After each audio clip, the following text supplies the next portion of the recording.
여러분 안녕하십니까. CJB 뉴스 매거진 7 시작합니다. 정부가 오늘 주택시장 안정화 대책을 발표했는데 청주가 조정 대상 지역으로 지정이 됐습니다. 대출과 세제, 청약, 그리고 분양권 전매에 이르기까지 각종 규제를 받게 돼 집값 급등세가 일단 진정될 것으로 보입니다. 조상호 기자입니다. 조정 대상 지역으로 지정된 곳은 청주 시내권 30개 동 전체와 13개 읍면 중에서는 방사광 가속이 입지인 오창읍과 오송읍입니다.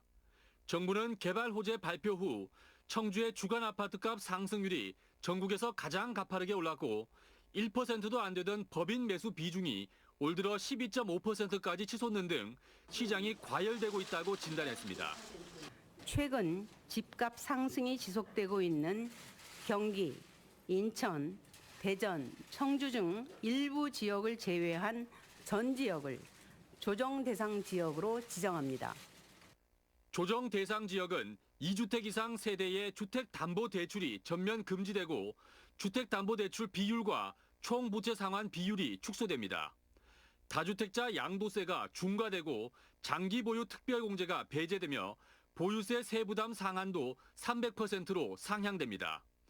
6월 19일 이후 취득한 분양권은 등기를 할 때까지 전매가 금지되고 3억 이상 주택 취득 시 자금 조달 계획서 신고가 의무화됩니다. 그동안 청약통장 가입 6개월 이상이면 누구나 해당됐던 청약 1순위 자격도 통장 가입 2년에 과거 5년 내 당첨 이력이 없는 세대주로 대폭 제한됩니다. 주택 구입을 위해 주택담보대출을 받는 경우 6개월 내 의무적으로 전입을 해야 하고 만약 다른 주택을 이미 소유하고 있다면 그 주택을 처분하고 전입을 해야 합니다. 이 규제는 다음 달 1일부터 적용됩니다. 실수요자들은 정부 발표에 환영했습니다. 거래 절벽을 고민하던 부동산 업계조차 숨 고르기가 필요하다는 반응을 보였습니다. 외지 투자자들 때문에 이 피해를 입는 게 이제 우리 청주 시민들이란 말이에요. 그러면 이 규제가 오히려 한테포 쉬어가는 그런 역할을 할 수 있지 않을까 이런 생각은 들어요. 하지만 이른바 구축 아파트는 아직도 5년 전 고점조차 회복하지 못한 상태라며 일부 단지 폭등에 M1 피해를 보게 됐다는 반응입니다. CJB 뉴스 조상호입니다. 예년보다 일찍 찾아온 불볕 더위에 방호복을 입고 업무를 봐야 하는 일선 의료진들의 고생은 시민들이 누구보다 잘 아실 텐데요. 이런 의료진들의 노고를 덜기 위해 방호복을 입지 않아도 되는 워킹스루 진료소가 도내에 속속 생기고 있습니다. 박원 기자가 취재했습니다. 옥천군 보건소 선별진료소입니다. 컨테이너 박스 조그마한 창문을 사이에 두고 의료진이 검사를 시작합니다. 근육통이나 두통 있으세요? 몸이 이렇게 춥고 떨리는 오한 증상 있어요? 문진이 끝나면 바로 뒤쪽에 설치된 워킹스루 진료소에서 검체를 채취합니다. 무더위 속에서 방호복을 입고 코로나19와 사투를 벌이는 의료진들을 위해 워킹스루 방식이 도입된 겁니다. 진료소 안에는 음압 기능이 갖춰져 있어 조금만 입고 있어도 온몸이 땀범벅이 되는 레벨 D 방호복을 입지 않아도 됩니다. 냉난방까지 작동돼 더위 걱정도 잊을 수 있습니다. 또 기존 음압 텐트 선별진료소의 경우 검체 채취 후 소독과 30분 이상 환기까지 했어야 하지만 이제는 5분 만에 검사를 끝낼 수 있는 장점까지 생겼습니다.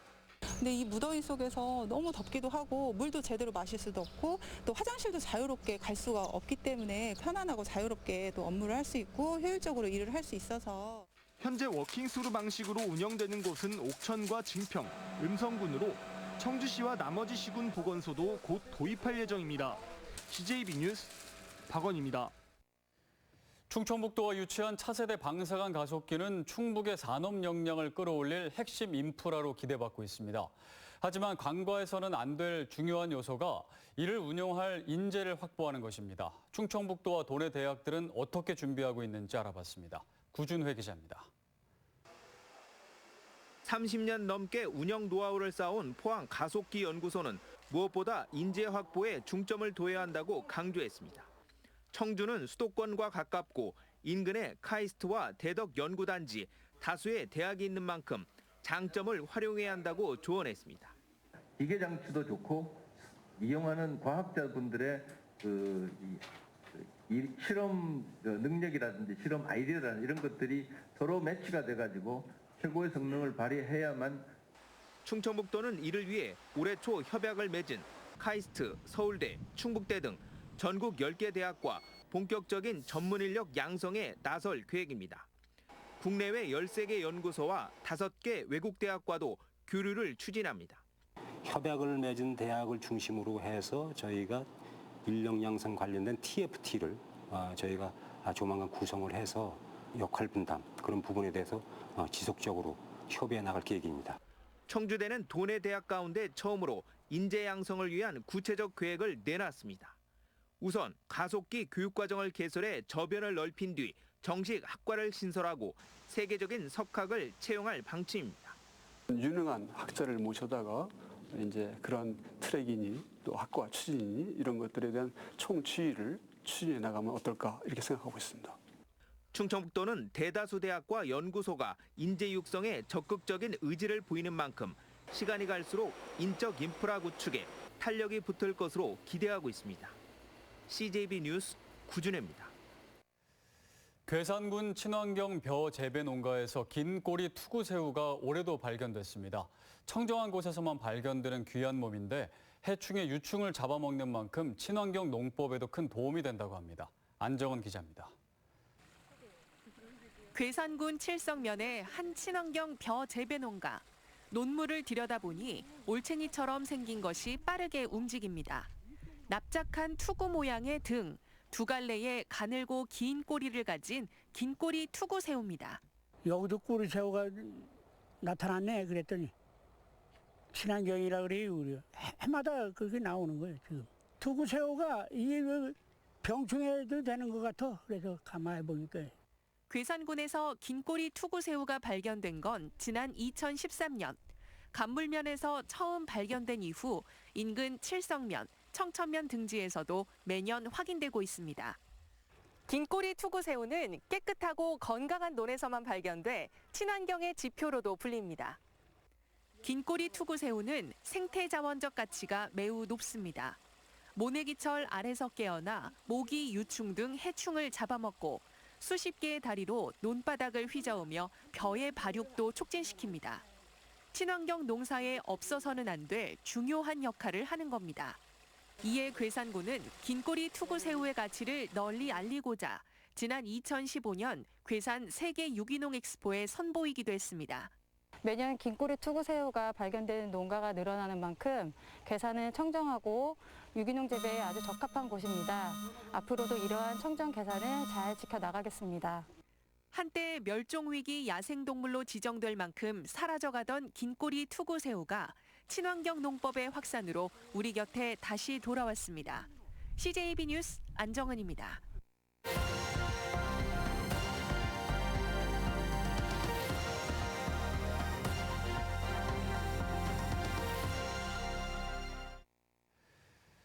버스도 이제 자율주행 시대가 오고 있습니다. 마을버스 크기의 15인승 셔틀버스가 국내 최초로 일반 차들과 섞인 도로에서 자율주행에 성공했습니다. 시속 60km 속도로 달리며 반경 200m 안에 고정돼 있거나 움직이는 모든 물체를 식별할 수 있다고 합니다. UBC 조윤호 기자가 시승해봤습니다. 15인승 셔틀버스를 개조한 자율주행 버스입니다. 직접 시승을 해볼 건데요. 내부는 별반 다를 바 없지만 가속기와 브레이크 제어판이 있고 무엇보다 차선과 신호등을 보여주는 모니터가 있습니다. 일반 도로에서 벗어나 자율주행 인프라를 갖춘 도로로 진입하는 자율주행 버스. 운전대에서 손을 놓고 페달에서 발을 떼자 최저 제한 속도인 시속 60km까지 속도를 끌어올립니다. 사실상 운전을 하지 않아도 된다는 자율주행 3단계입니다. 터널 구간이 나오자 기존 자율주행 차량보다 앞선 기술을 선보입니다. 지금 굴에도 오면요. GPS가 안 잡혀요. 한번 보시겠어요? 날아갑니다, 이게. 처음에 시작할 때만 GPS 기반을 하고요. 나머지는 라이다 기반에. 차량 전후방에 장착된 3개의 라이더는 360도 전방위로 최대 200m까지 레이저빔을 쏩니다. 반사된 레이저빔은 모니터에 점선을 남기며 실시간 위험물을 식별합니다. 만약에 뒤에 오는 차가 있으면 그 차를 먼저 보내고 차선 변경한다든지 지금처럼 이렇게 위험 물체가 없을 경우에만 안전하게 보고 차선 변경을 이제 하는. 내연기관 버스를 6개월에 걸쳐 개조해 만든 자율주행 버스는 15인승으론 국내 최초인 동시에 일반 차량과 뒤섞인 통제되지 않는 도로를 달린 첫 사례이기도 합니다. 내연기관지로 만들어졌다 보니까 부드럽게 제어하기 위해서는 상당히 어렵습니다. 하지만 이 어려운 차를 대상으로 해서 먼저 해보고 그다음에 저희들이 이제 2000년도에는 전기차 기반으로 자율주행을 이를 기반으로 울산시는 미래차 부품 기업을 육성하는 한편 내년 3월부터 일반인을 대상으로 자율주행 버스 시험 운행에 들어갈 계획입니다. UBC 뉴스 조인호입니다. 정부의 탈원전 정책에 맞춰 강원도 내 곳곳에서 태양광과 풍력 발전 사업이 추진되고 있습니다. 그런데 나무를 베고 도로를 내는 과정에서 사업자와 지역 주민들 사이의 갈등이 끊이질 않고 있습니다. 삼척 풍력 발전단지 조성 사업도 마찬가지인데요. 사업자는 친환경 신재생에너지의 장점을 강조하고 있지만 주민들은 반대로 환경 파괴 등 피해가 더 크다며 개발 철회를 요구하고 나섰습니다. 보도에 지원 신건 기자입니다. 산림이 우거진 삼척의 한 야산. 한 민간 회사가 오는 2022년까지 풍력 발전단지를 조성하겠다고 나선 곳입니다. 높이 180m 풍력 발전기 44대를 설치해 20년간 운영할 계획으로 바람이 많이 불어 최적지라는 게 사업자 주장입니다. 하지만 주민들은 환경오염이 우려된다며 발전소 건립을 반대하고 있습니다. 이곳은 풍력발전소 건립이 예정된 곳의 마을 입구입니다. 주민들이 현수막까지 내걸고 풍력발전소 건립을 반대하고 있습니다. 공사 과정에서 숲이 훼손돼 상수원이 오염될 수도 있고 임산물 채취량이 줄어들 수밖에 없다는 게 반대 이유입니다. 풍력발전기에서 나오는 소음과 전자파 피해도 걱정하고 있습니다. 풍력발전기는 유해 시설이라고 판단하고 풍력발전기가 들어오는 것에 대해서 절대 수긍을 할 수 없습니다. 사업자 측은 풍력발전기가 마을에서 수킬로미터 떨어져 있고 소음이나 전자파 영향은 미미할 것이라고 반박했습니다. 또 완공 후에는 공해가 발생하지 않고 관광 자원으로도 충분히 활용할 수 있다고 주장합니다. 발전기 숫자도 숫자가 줄어들 수도 있고 설치 위치가 변경이 될 수도 있고 강제로 이제 공사를 강행을 한다든지 그렇게 시행은 하지 않을 계획입니다. 강원도와 삼척시는 풍력발전 사업자의 환경영향평가 결과와 주민의견 청취 보고서가 접수된 대로 사업 허가 여부를 결정하는 심사 절차에 들어가게 됩니다. 지연뉴스 신건입니다. CJB 뉴스 매거진 7 함께하고 계십니다. 내일 충북의 날씨 알아봅니다. 박지영 캐스터 전해주시죠. 네, 오늘은 어제만큼 햇살이 강하지는 않았지만 한낮 최고 기온이 31도까지 올라 더웠습니다. 내일은 낮 기온이 오늘보다 5도가량 낮겠는데요. 내일 청주의 한낮 기온은 24도, 제천 25도로 평년과 비교해도 약 5도가량이나 낮겠습니다. 특히 비 소식이 들어있는 남부 지역을 중심으로는 영동의 한낮 기온이 23도까지 떨어지겠는데요. 다만 습도가 더해지면서 체감온도는 이보다 높을 것으로 예상됩니다. 이 비는 내일 오전 남부 지역을 중심으로 퇴근길 무렵이면 대부분 그치겠는데요. 그 사이 예상 강우량 살펴보시면 5에서 10mm로 비의 양이 많지는 않겠습니다. 다만 저기압이 발달하면서 그 밖의 지역으로도 비가 확대될 가능성이 있는데요. 계속해서 발표되는 기상정보를 확인해 주셔야겠습니다. 강수의 영향으로 내일 공기질은 무난하겠고요. 비가 오지 않는 그 밖의 지역에서도 종일 구름만 많겠습니다. 날씨였습니다.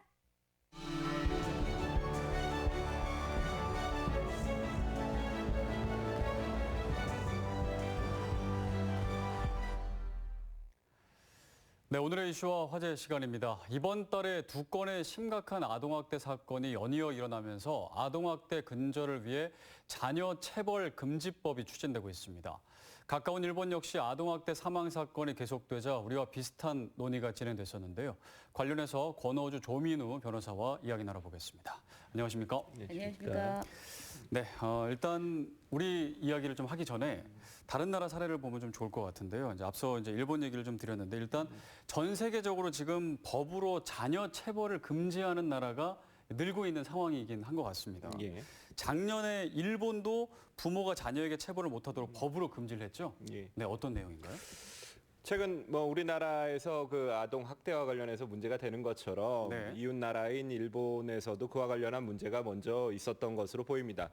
일본 경찰이 2018년도에 공식적으로 집계해서 발표한 내용만으로도 아동 학대로 인한 사망자가 35명에 이르렀다라는 보고고, 그와 관련해서 상당한 논쟁이 있었고 우려가 있었습니다. 대표적으로 어떤 아이를 굶겨 죽이거나 TV 장식장에 가둬서 저산소증으로 사망하게 하는 사건 등 굉장히 심각한 아동학대에 관련한 문제들이 있었고, 이에 충격을 받은 일본은 그와 관련해서 명시적으로 아동법을 개정해서 체벌을 금지하는 내용으로 개정을 이루어서 2019년도부터 지금 적용하고 있는 상황입니다. 작년부터 시행을 했네요. 예, 그렇습니다. 그러니까 이제 자녀 체벌 금지법을 통과시키면서 그때 당시에 이제 논란이 됐던 부분이 징계권에 대한 얘기입니다. 그러니까 우리나라도 그렇고 지금 일본도 원래 기존에 있던 법에 부모가 필요한 범위 내에서 뭐 훈육이나 뭐 교육의 어떤 필요한 범위 내에서 자녀를 징계할 수 있다고 이제 규정을 하고 있는데,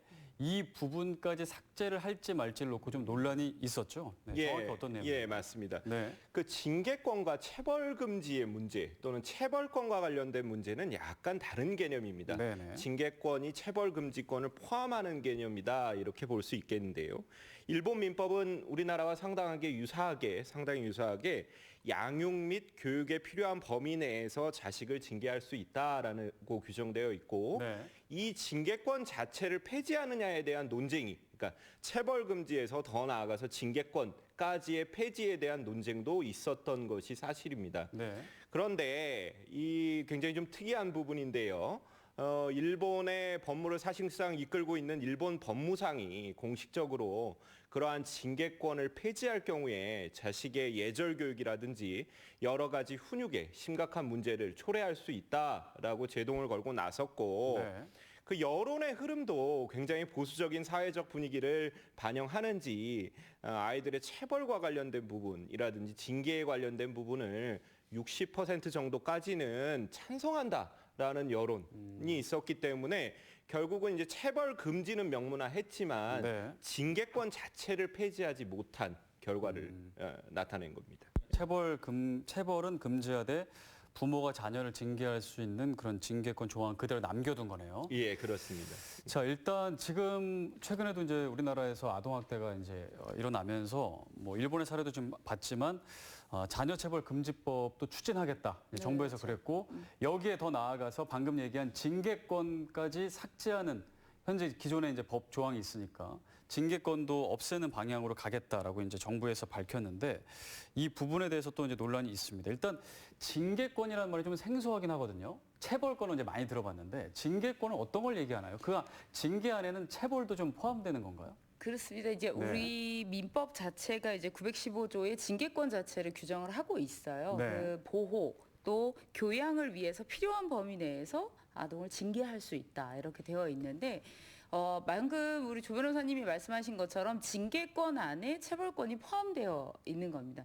여러분들 기본적으로 생각하시면 징계 딱 하면 잘못을 했을 때 벌을 주는 것, 이렇게 생각하시면 되는데 굉장히 다양한 방법들이 있죠. 그런데 이 징계 중에서도 신체에 어떤 고통을 가하는 방법으로 하는 것, 이걸 우리가 이제 체벌이다, 이렇게 표현을 합니다. 그러니까 체벌보다는 징계가 훨씬 더 다양한 방법이고 그 범위가 넓다, 이렇게 이해하시면 될 것 같습니다. 네, 그러면 징계권 안에 체벌이 포함됐다. 네, 그렇습니다. 그런데 우리가 여기서 아까도 말씀하셨던 것처럼 과연 징계 자체를 금지할 수 있느냐, 부모가 자녀를 교육하고 양육함에 있어서 금지를 할 수 있느냐, 이 부분에 있어서는 일본과 마찬가지로 현재 우리나라에서도 굉장히 큰 정말 뜨거운 감자로 논란이 되고 있죠. 그러니까 일단 우리나라에서는 지금 이제 기왕 이제 체벌 금지법을 추진하는 상황에서 이제 징계권까지 아예 이제 없애는 방향으로 가겠다라는 건데, 징계권 자체를 없애는 것에 대해서는 어떻게 생각하시나요? 상당히 어려운 문제입니다. 징계권 자체, 이와 관련해서 개인적인 의견뿐만 아니라 사회적인 의견에 있어서도 굉장히 어떤 훈육의 기본적인 권리로서 징계권을 없애는 것이 타당하느냐에 대해서는 찬반의 대립이 상당히 극명하게 지금 갈리고 있는 상황입니다. 네. 다만 저는 이 징계라는 의미가 기본적으로 징계라는 것은 어떤 힘의 우월적 지위를 바탕으로 합니다. 어떤 대등한 관계보다는 어떤 종속되고 한쪽은 종속되고 한쪽은 우월적인 힘을 갖는 그런 면에서 일방적인 소통으로 어떠한 불이익을 가한다 이런 의미가 강하기 때문에 용어의 상식적인 의미가 좀 부적절하다. 부모와 자식 간에 있어서는 그렇게 생각을 합니다. 이유는 기본적으로 그러한 징계권을 없앤다라고 했을 때 이것을 과연 부모의 기본적인 역할 아직까지는 사회가 아이들에 대한 훈육의 일차적 책임을 부모에게 부과하고 있지 않겠습니까? 네. 이러한 역할 자체를 없애야 된다라는 것에 대해서는 누구도 동의하기 어려울 것입니다. 그러니까 기본적인 이런 역할들 그렇다고 모든 부모가 항상 뭐 전문가를 옆에다 두고 아이들을 훈육할 수 있는 것이 아니기 때문에 일차적인 부모의 역할은 기대가 되어야 되는 것이고 오히려 극소수의 아동학대 사례 때문에 이렇게 기본적인 부모의 역할까지 못하게 할 경우에 발생할 수 있는 불이익이 훨씬 클 수도 있습니다. 그러니까 징계라는 관점에서 좀 접근하기보다는 네. 어떤 훈육의 관점에서 용어를 재조정하고 그에 따른 역할, 과연 부모에게 허용되는 훈육의 범위가 무엇인지에 대한 새로운 정립, 이런 차원에서 징계라는 것 자체는 폐지하되 우리가 새로운 방향 전환의 측면으로 접근하는 것이 맞다. 저는 이렇게 보고는 있습니다. 네. 저는 사실 그게 뭐 이렇게 표현하면 맞는지 모르겠습니다만 그냥 용어의 차이일 뿐이라는 생각이 많이 듭니다. 훈육과 징계가 과연 어떤 차이가 있느냐? 우리가 징계라고 할 때 아까 우리가 벌을 준다는 표현을 했습니다만 네. 벌을 준다라는 것 자체가 우리나라 문화에서 더구나 이 유교적인 문화가 굉장히 강한 우리와 일본의 이런 분위기 속에서 그것이 부모가 약간 더 우월적인 지위와 이런 것들을 갖고 있었던 그런 역사적인 배경을 갖고 있습니다. 그렇기 때문에 약간 이제 자식과의 관계가 그런 형태로 문화가 형성이 된 건데요. 네. 징계권을 없앤다고 하더라도 훈육 자체를 없앨 수는 없습니다. 훈육이 없다는 건 자녀의 어떤 신체적인 면만 양육을 하는 것이 부모의 책임이 아니기 때문에 그 이상의 정신적인 또는 어떤 그 사회 적응적인 이런 면에 있어서 훈육 자체를 불가능하게 막을 수 있다? 저는 그건 아예 사실 현실적으로도 불가능한 일이다라고 생각을 하고 있습니다. 그렇기 때문에 징계권 자체를 폐지하는 것 자체가 징계라는 용어가 폐지될 뿐이지 네. 훈육과 관련된 결국은 잘잘못에 대한 어떤 뭐라고 해야 되나요? 제재 이런 것들이 없어질 수는 없다 이렇게 생각하고 있습니다. 네. 지금 우리나라 법에는 어떻게 나와 있나요? 아까도 잠깐 말씀드렸지만 우리나라도 일본과 마찬가지로 필요한 범위 내에서 자녀를 징계할 수 있다라고 이제 그런 내용이 법에 정확하게 어떻게 나와 있나요? 저희도 이제 이걸 보면서 이 주제들을 보면서 이걸 처음 보다시피 했습니다. 이 변호사인 직업을 가진 저희들도 네. 이 법을 거의 처음 보다시피 할 정도로 법이 사실은 완전히 사문화되어 있는 법이거든요. 그런데 이 법에 915조에 이렇게 되어 있습니다. 징계권이에요. 제목이. 징계권이고 친권자는 그 자를 보호 또는 교양하기 위해서 필요한 범위 내에서 징계를 할 수 있고 법원의 허가를 통해서 감화 또는 교정기관에 위탁할 수 있다. 이렇게 네. 규정되어 있습니다. 사실 어떤 부모가 법원의 허가를 받아서 교정기관에 위탁을 하는 방법으로 아이를 훈육하겠습니까? 대부분은 말씀대로 보호 또는 교양을 위해서 징계를 하죠. 그 징계의 방식이 말씀드린 대로 현재도 이것이 학대 수준에 이르는 경우는 처벌을 받고 있고 그리고 최근 들어서 수년 사이에 이 아동학대 범죄들이 많아지면서 이것이 굉장히 심각하게 사회 문제화 되고 있기 때문에 네. 이미 우리가 사회상규상 일반적인 범위를 넘어서는 징계에 있어서는 아동학대로 처벌을 받고 있습니다. 그렇기 때문에 징계권 자체가 없어진다, 이 조문 자체를 없앤다 한들 지금 현재의 교육과 굉장히 차이가 있다. 이렇게 보기는 좀 어렵다. 이렇게 볼 수 있습니다. 그러니까 굳이 뭐 징계권까지는 뭐 삭제할 필요는 없다라는. 네, 그래서 이름을 훈육으로 바꾼다고 하는 것 자체가 말씀하신 대로 약간의 언어적 상징적 의미는 네. 있을 수 있죠. 그러나 그 자체가 어떤 본질적 차이를 갖게 된다 이렇게 보기는 좀 어렵지 않나 이런 생각입니다. 근데 이제 이런 상황에서 지금 우리나라 그 정부 법무부에서는 어쨌든 지금 체벌 금지뿐만 아니라 방금 이제 계속 말씀하신 징계권도 삭제할 방침인 거죠? 예, 그렇습니다. 예. 일단 법무부는 최근 아동학대 관련해가지고 상당한 이슈가 되는 과정에서 네. 공식적으로 징계권을 폐지하겠다라는 점을 천명했고 어떤 근거가 있는 건가요? 그에 대한 입법을 추진 중에 있습니다. 네. 그 근거로는 이제 이전에 이제 법제개선위원회에서 징계권을 삭제하고 체벌 금지를 명시할 것을 권고했고 그와 관련해서 전문가 간담회를 거쳤습니다. 전문가 간담회에서 이에 대한 반대 의견이 나왔던 일본과는 달리 세이브 더 칠드런과 같은 여러 단체들의 일단 아직까지의 시민단체 등의 의견은 이 징계권을 삭제하는 것에 큰 이견이 없다 이렇게 정리가 되고 있는 것으로 보입니다. 여론과 관련해서도 물론 찬반의 대립이 일부 있기는 하지만 이제 우리가 훈육이라는 것을 이제 체벌에서는 독립할 필요가 있다. 이제 이런 과거의 어떤 간명한 체벌이나 이런 방식에 따른 훈육보다는 이제 그러한 부분에서 독립하고 우리가 자유롭게 어떤 다른 방안을 찾을 때가 됐다라는 의견 속에서 공식적으로는 이제 징계권 자체를 폐지하겠다라는 논의인 것 같고요. 네. 다만 그것을 이제 아무것도 없는 상태로 돌리겠다 이런 내용은 아닌 것 같습니다. 법제개선위원회도 이 징계권이 폐지될 경우에 그렇다면 이에 대한 대안 과연 허용되는 범위를 어디로 할 것이냐.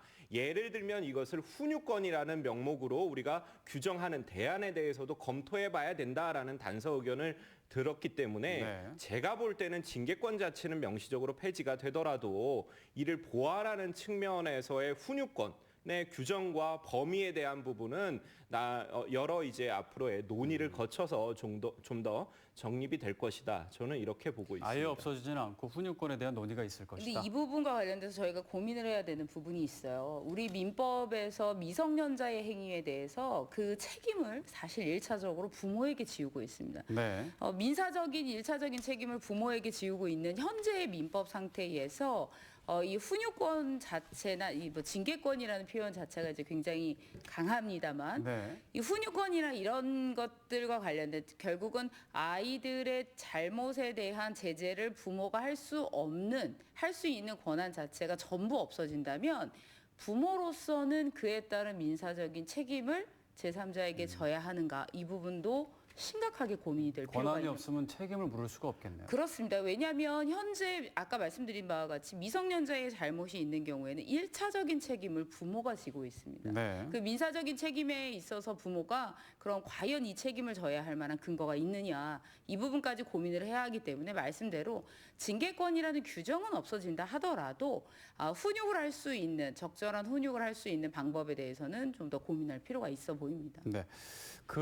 지금 국제적인 흐름 자체가 어떻습니까? 현재 아동 체벌이나 징계를 금지하는 나라가 늘고 있는 건 사실이죠? 늘긴 늘죠. 그런데 그 부분이 체벌을 금지하는 부분은 인류적입니다. 대부분 다 같은 방향이고요. 네. 다만 말씀드린 대로 징계권 자체를 금지하느냐 이것은 매우 국가마다 특색이 있습니다. 그래서 이 징계권이라는 표현 자체 때문에 이것이 없어지는 쪽으로 간다 이렇게 이해하기는 좀 어려운 부분이 있습니다. 네.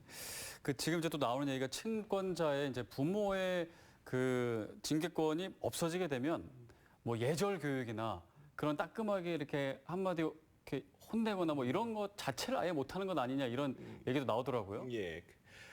일부 그런 걱정과 사회적 이제 비판이 있는 부분은 사실입니다. 네. 그렇지만은 우리가 이제 훈육이라는 단어가 등장하고 이런 부분들이 있는데 저는 이렇게 보는 겁니다. 우리가 너무 이런 단어 자체에 집착할 필요는 없다. 기본적으로 사회 상규에 대한 부분입니다.